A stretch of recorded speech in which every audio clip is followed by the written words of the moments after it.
Hi there, welcome now to Beyond Autism View, episode 9 with your host Stephen and Maya Toudal. Very, very nice to have you. Um, so I am going to now start with the questions, and as we go on, feel free to add in as much as you wish. So question one, can you tell me a little bit about yourself? Yes, of course. So obviously my name is Maja Toudal. I'm an autistic and ADHD psychologist, speaker, author, educator, all the things. Um, um, yeah, I obviously do kind of a bit of this and that. I also am on the podcast Autistic Tidbits and Tangents with Cara Diamond and Bruce Petherick. And I do presentations and I do clinical work. So all of it mostly surrounding autism, but neurodivergence in general, really. Yeah, so that's kind of the Yeah, that's it's very beneficial what you're doing. I'd say you're quite busy. I am, but I mean, I also I struggle a little bit with how to describe myself in terms of disability because I don't really feel that the autism is my primary disability. Right. But I've struggled um with anxiety and depression and obviously ADHD as well for my whole life. And I didn't get the final ADHD diagnosis until I was in my 30s. And so I've gone through without the crutches of medication for Yeah. most of my life as well. And what's happened throughout my childhood is that I didn't have the necessary support. And um, yeah, so I'm busy, but I can't work as many hours as I would like Yes, to. you're working within your means, Exactly. which is okay in itself too. Yeah. So I'm gonna go on now to the second question, which is, can Mhm. you tell me what you specialize in the terms of autism? Yeah, so like I said, it's kind of neurodivergence in general, but my kind of primary focus in my work has been stress. And when I say that, it's more so like chronic stress, burnout, and the long-term consequences of things like anxiety and depression, like what it does to your nervous system, what it does to your ability to function, how we can get a little bit better over time, how we can help the nervous system and the brain to heal from the long-term effects of leading a life that um, doesn't take our support needs into account. Yeah. I'm familiar with I've been on a webinar that you've done with As I Am, and I've seen you at the Autism Congress in Dublin last year. Oh, really? Yeah. Yes. So I'm familiar with what you've been doing, and that's great work. Oh, So thank you. no problem. So my next question is about the books that you've done. So from your research, you're a Mhm. published author of a few books. What your autistic child wants to know, and then how to help them, which was released in 2022, and then energy accounting, stress management, and mental health monitoring for autism and related conditions in 2024. Can you give me Mhm. a brief overview of them, please? Mhm. Yeah, so the first one, I actually initially self-published that years earlier. Um, and back then it was what your child with Asperger's want you to know. And obviously, I changed the wording of that, so it's now autistic child. Also because I'm very fond um, of identity first language whenever I can use that. So naming the identifier, the Yes, autism, which is so vital to us. It's such a primary factor in how we experience the world. So I tend to use identity first language. Um, and then also, of course, the diagnostic changes. But then I also added a bunch of chapters. Now, the idea with that book came from the fact that I kept meeting parents who told me we get so many recommendations for books, but they're all really long tomes and the chapters are, 30, 40 pages long, and we don't have the time and the energy because we're so stressed out just trying to deal with life. So how can we access knowledge in a way that's not so overwhelming? And so I wrote this book with the intent that chapters should be 2 to 5 pages long, um, which of course means that it's also a very short introduction to most of the topics. It's not very in depth, but it's kind of to give parents that initial, you know, what is stimming even? And yes. So just give the overview of exactly. the terms, which Yeah, the terms, but also the various like parts of life that we do differ in. So the first part of the book is an introduction to terms and concepts that are good to know about when you are first learning about autism. But then the second part of the book goes into things like food and dinner time, vacations, my room, and also things like gender identity and sexual identity. Um, so going into how might we experience these things differently, or why might we have different support needs when it comes to various aspects of our lives? plus from what you're saying there, you're leading in from the routine aspect of like does part one, two, and three every single day and leading on, keep making sure that the staples within structure for every day being there because Mhm. routine's vitally important for a lot of autistic and neurodivergent. It's just it's quite an ample part of the day. I would even find that myself that Mhm. I would do the same things at the same time, but also at the same time I'll go with the flow. But then Yeah. also then at the same time, when people get to know me after a while, they know exactly, oh, he's the way to do that. Where is he? Oh, he's the way to do that. Hmm. Exactly. Yeah, and then when of course because autism does tend to come with some co-occurring conditions as well. Yes. So there can be some really interesting challenges that arise when you've not when you're not just autistic, but you're autistic and something else, Yes, I can. which is that's Yes, whole other. of course, and then trying to get the balancing right. Yeah. Um, so, um, so I'll give you now. We're on to the fourth question now. So, what would you like to see in society from in the terms of autism going forward? Hmm. Um, honestly, I would like I would like something that's not just focused on autism, really. Um, but it's moving towards an acceptance that human beings are different from one another. And that, I like that analogy. That's that's something that's definitely can be a way of looking at it that you're beyond your diagnosis. You can do anything.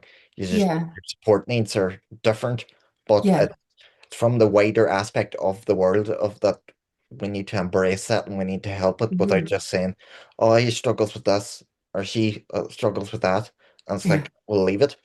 But that would need to be stopped and just go through the approach of whatever's best needed. I mean, yeah, and I think it's really the core of neurodiversity. Yes, Um, and and it's actually it's a little bit ironic, but it's moving away from talking about neurodivergence, and instead focusing on neurodiversity and the fact that no brains are really normal. Everyone has support needs. Everyone is just human in their own way. of course. And and obviously some people have more obvious support needs. Some people have support needs where you can tell very quickly after meeting them that, oh, you've got this or that type of support need. Some people you need to get to know them a bit better. And then some people's support needs are very hard to notice if they don't tell you about them. Um, but the fact is, we all have support needs.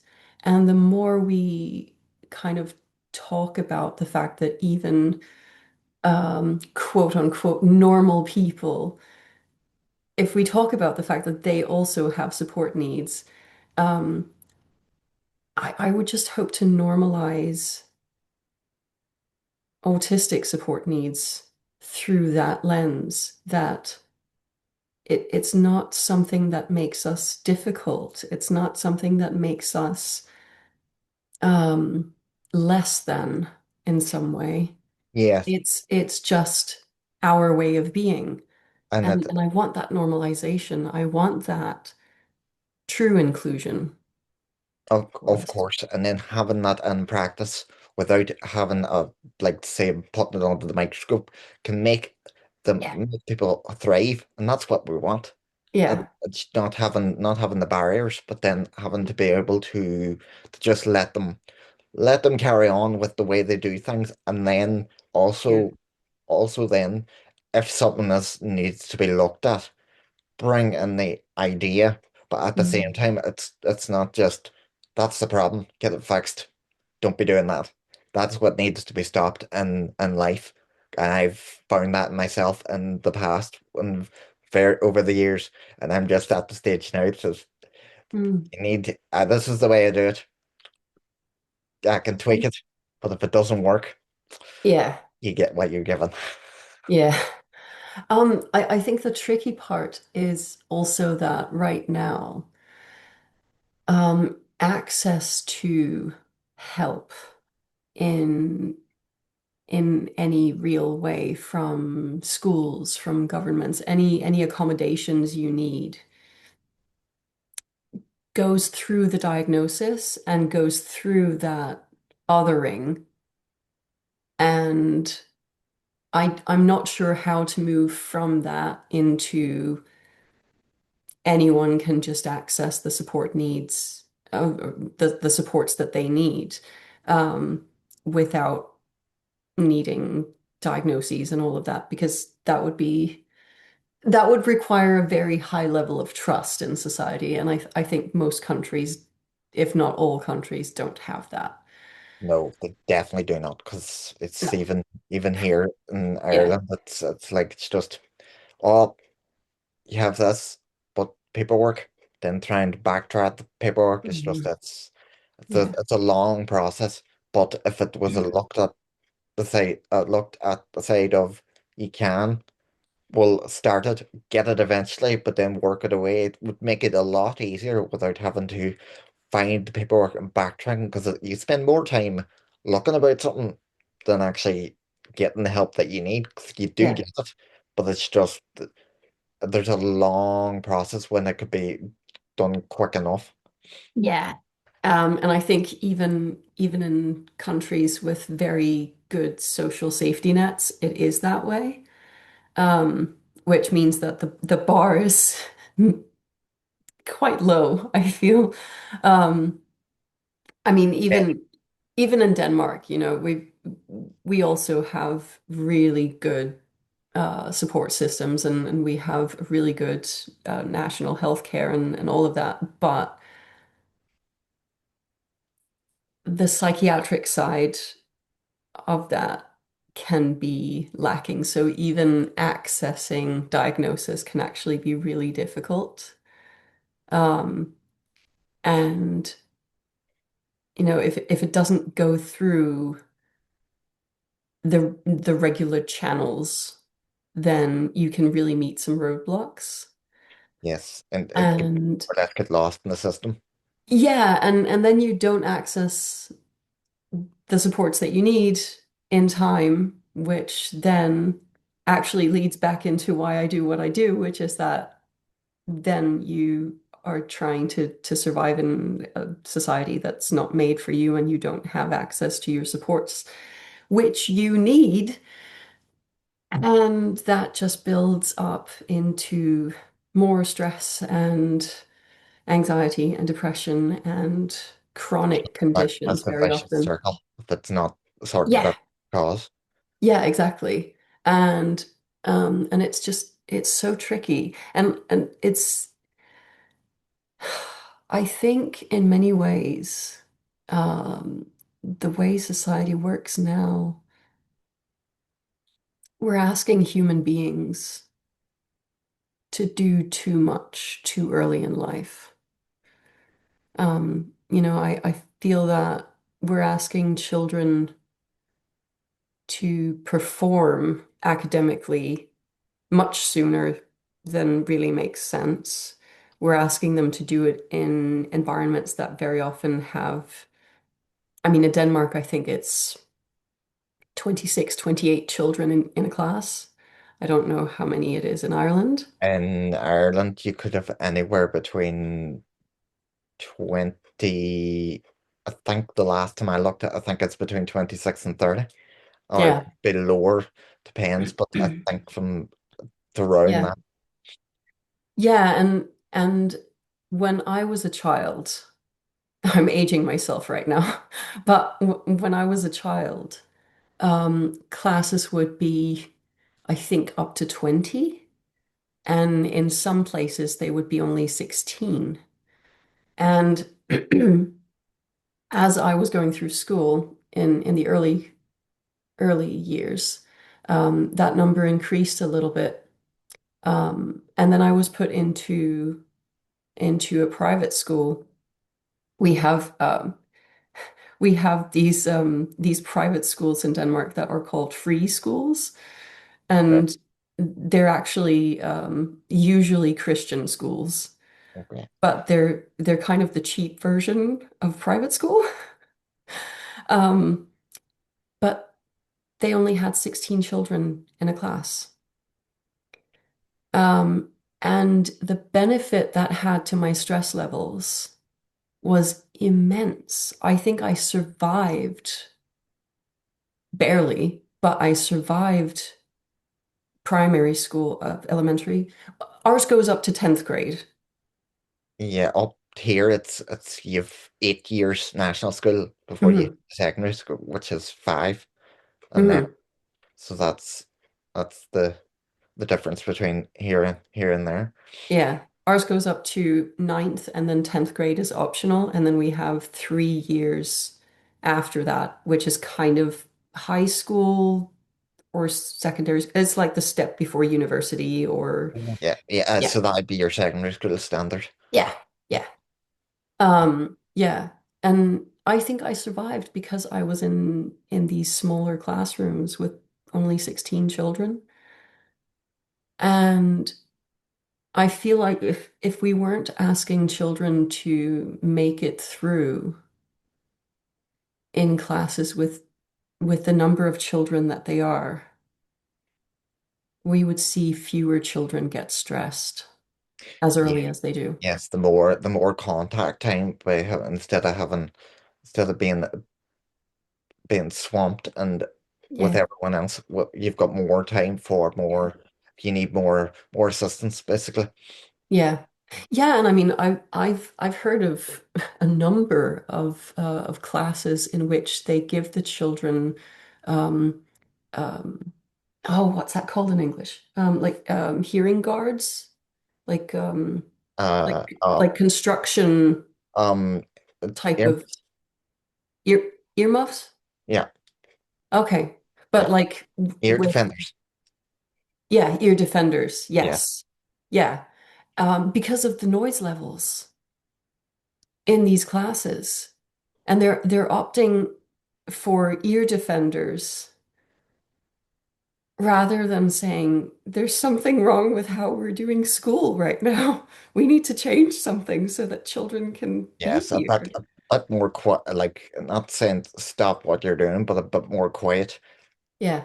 But that it's you see, you've got the problem then too. It's then trying to, as much as the accommodations would help the individuals, it's, Hmm. it's you'd be tricky then trying to get everyone sorted, which then leads to another problem itself. Hmm. So I'm gonna go on now to the last question now. Have you any questions for me? Oh, I think I have a ton actually. Uh, no, but I'm always just so curious about the differences between how countries do things. Um, and I feel like there are a number of similarities culturally between Denmark and Ireland. Right. But there's also some pretty big differences. Um, and I mean, I was only just there for 5 days last year for the Congress, and and you don't really get to absorb very much in that time. Oh, I yes.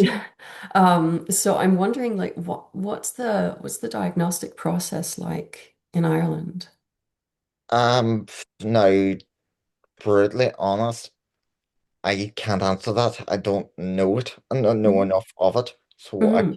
can't really answer that. I know it's um yeah, with that one there, I need to do a bit of research on that All myself. right. I'm only getting more and more knowledge over time, but Yeah. it's slowly but surely, but it's something I must find out. Have you any more? Oh, I mean, yeah. Carry on. Um, no, so I'm wondering about schools in Ireland. Um, so you said you've got you've got like elementary national school up to grade 8. Aye, national school year, so junior infants and senior infants is like your junior. Then you've got Hmm. first class up to sixth. So it's like junior infants to sixth, which is your 8 years national. Right. And then you've got secondary, then you've got five before Yeah. you go on to uni. Yeah. Yeah.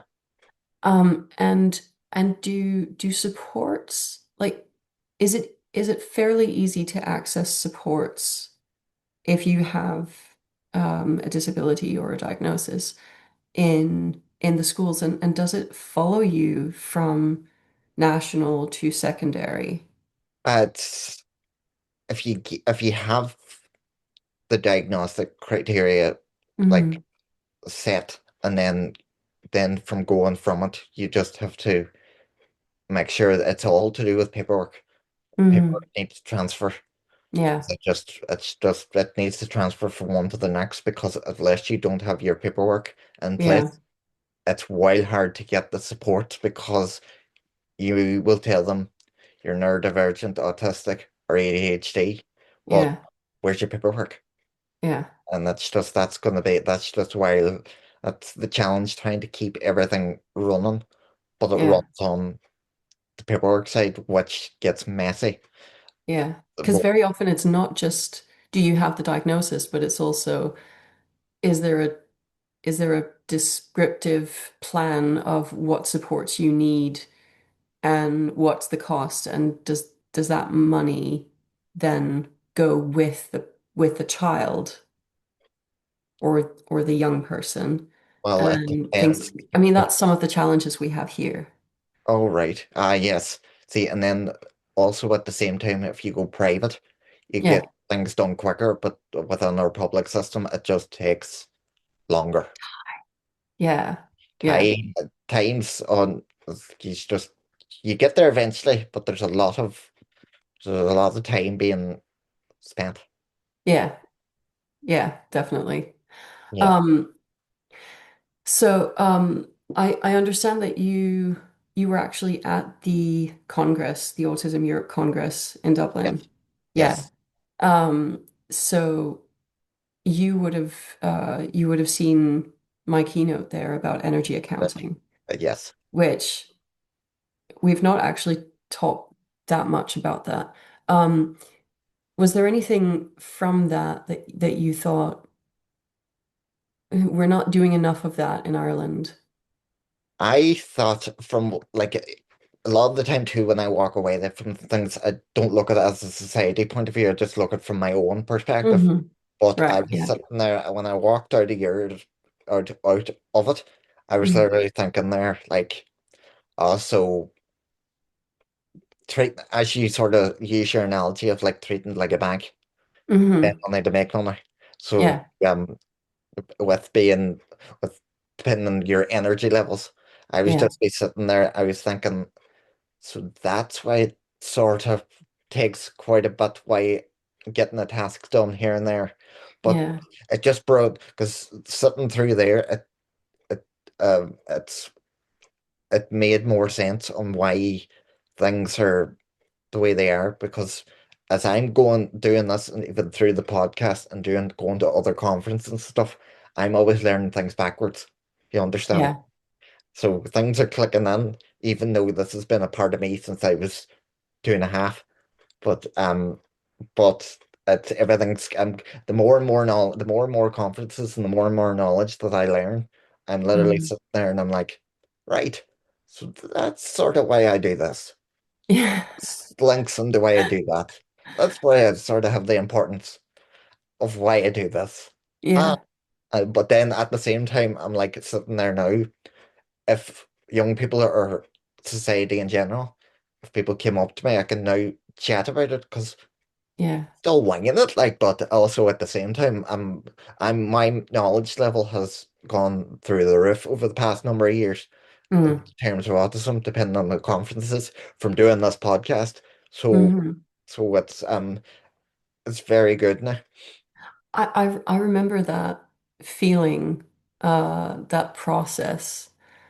I was diagnosed autistic, well, Asperger's syndrome, because it was ICD-10, the diagnostic system ICD-10. Um, I was diagnosed at 16, so that's quite some time ago. Um, and I had a few years of just not really having the space to learn anything about it because I was just dealing with being a teenager. But as I went into my 20s and I started really trying to pick up more knowledge about that, I remember that sense of going from, oh, wait, right, that's why I do what I do, and knowing who am I and how do I work? Yes, And then going from that to, oh, okay, so this is kind of general autism. This is something where I can now kind of speak on other people's behalf as well, except like other than just my own. yes. So that sense of going from personal to general to professional knowledge, and it's it's such a weird process I have a of, sorry to just jump in. I have another wee question. Just it's yeah, you've just mentioned there that you were diagnosed within your teens. yeah. How did you find from getting the diagnostic with as a teenager as getting your diagnosis? How did Oh, that okay. change So your that outlook? was a weird process. Firstly, I didn't know anything about autism. Right. But also back then it was a boy's diagnosis, so girls weren't really diagnosed. Yes. Um, That has 3 years. It would have been common that it would have been more within boys, but now yeah, now now it's it's more different. even. Yeah. It's still skewed towards boys statistically, but um, I actually think there's still a hidden number of girls because the gender gap closes quite significantly when we look at adults Yes. rather than children. Um, but back when I was diagnosed, there was still this idea that it was a boy's diagnosis, and you just didn't really assess girls at the time. And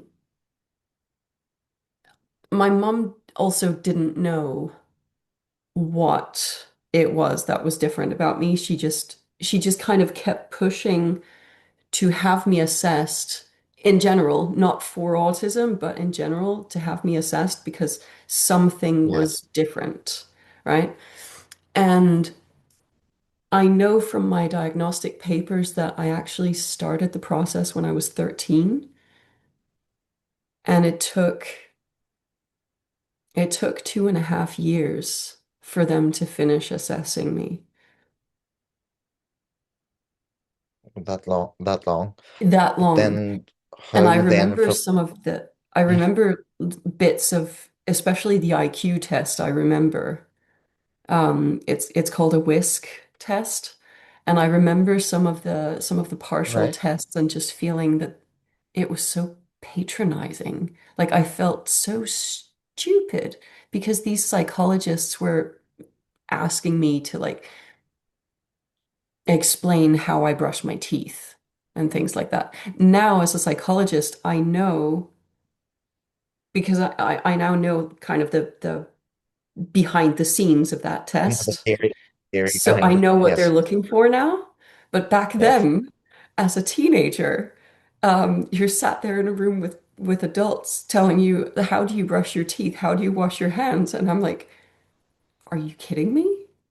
Yeah, it's something so simple, but it's making Yeah. yeah, And I just remember a lot of the time feeling completely misunderstood no matter what I said, yeah, and really struggling with what I was even doing there because I didn't know that I was being assessed. I just knew that I was talking to some psychologists, you know? yeah, yeah. Yeah. So it was a very weird process for me. And then when I got the diagnosis, and then I don't know what that's like in Ireland, but when I got my diagnosis, I was basically just told, okay, so you have Asperger's syndrome. Um, it's a form of autism. Um, Good luck. Yeah, but then the next stage that is just finding your supports. But then that's the challenge of getting the supports, and it's going back to the scenario that I was saying about with the paperwork. It's just Yeah, yeah, keep pushing and pushing and pushing to keep getting the next bit. But it's yeah. And the challenge in Denmark is that it's easier to get the supports when you're in our so it's called People's School. The elementary bit from yes, of course. zero to ninth, 10th grade. Um, but once you're out of that, so when you're about 15, 16, when you're done with that school, everything disappears. There are no more supports. You're in this weird gap where you're still technically a child, but you can't access adult services yet. But you're also out of school, so you can't access the school services anymore. So you're sort of stuck in limbo until you turn 18. Yeah, but then the possible supports that you can get when you turn 18 are also very tricky because most of the available ones are aimed at education. Yes, further training, yeah, Yeah. more of that. But And many of them didn't exist when I was young. So they've become introduced as I've kind of aged. Um, Back then, there was very little that you could access. And so I was kind of stuck with nothing. And I also had some rough years. And then when I turned 18, um, they assessed me for disability checks. mhm. And Um, Basically, at that point, I got the message that there's no hope for you. You're never going to have a normal life. Here's your disability check. Go sit down in a corner and wait till you die. That's that's And that's like a stark reality when it's just coming through you when you come through the diagnosis process, and it's mhm, just thinking from it's the denial aspect of it, mhm, like that it's just you're not you think you're not going to do well, but the thing mhm. is, with the right supports and even the That's the understanding, thing. you can thrive because Yeah. like look at the way I look at it is like I've gone through the school system. I've done courses. I've done quite a bit over the years, Hmm. like within the past about 10 years. But Hmm. now I've jumped from one path to the next. And sure, look at it now. This podcast has started and I'm Yeah. as busy as ever. Yeah. So, Exactly. And it's what you just said with like with the right supports we can thrive. mm, That's that was the whole thinking. I mean, energy accounting started from basically me thinking, why can't I manage my energy when I can manage my finances? But it very quickly became, why do I have to put up with someone having told me that I can't do something just because I'm autistic? If I create a life that works for me, can't I do anything? And and so that's what I try to do with energy accounting is creating that life for each person wherein they can thrive and they can accomplish what they want and they can have a good life. that's what we want within society. It's like, it's just like you just do you at your pace. There's no, Yeah. and that there's no push for you to be, if your peers or family members are far ahead. You take your Hmm. time and your own pace. Because Yep. I've definitely learned from that message. It's Yeah. taken me years to get to the stage that I'm at, and I'm just like, God, Yeah. Yeah. And there is this sense that we are left behind, kind of, and it very often happens. And I also I speak to so many young people who maybe they've gone behind in school because they've gone through burnout and school refusal and all of that. And they feel stupid and they feel worthless and they feel like they're never going to catch up and they might as well just give up. And the fact is just it's not that we can't do it. It's that we need to do it our way. yes, And we've been expected until our diagnosis to do it their way. And that's what didn't work. So let's figure out what does. yes. Right. Thank you very much. I'm just going to end this here now.